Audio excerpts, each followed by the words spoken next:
হইলো দেহং ক আগত উত্তর আমরা খাদ্য খাই পেট ভরার নিগা আর হাগবার নিগা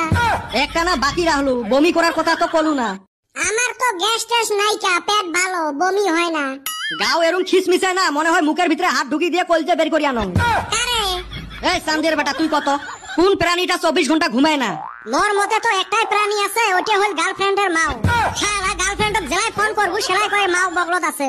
রাতের 12টা নাই 1টা নাই 3টে নাই জেলায় ফোন করং ওর মাও বলে চেতন থাকে মনে হয় মাথা নিয়ে যায় ওয়ালত ঢিকেন না স্যার দুকু পাবেন মাথা ফাটি যাবে এই হারামজাদা মর নহয় রে তোর কে স্যার ভুল কইছং না সেই শুদ্ধ উত্তর দিছিস হ্যারে বেটা সওয়া তুই ক দেহং হলদি ঘাটের যুদ্ধর বিষয় অল্প ক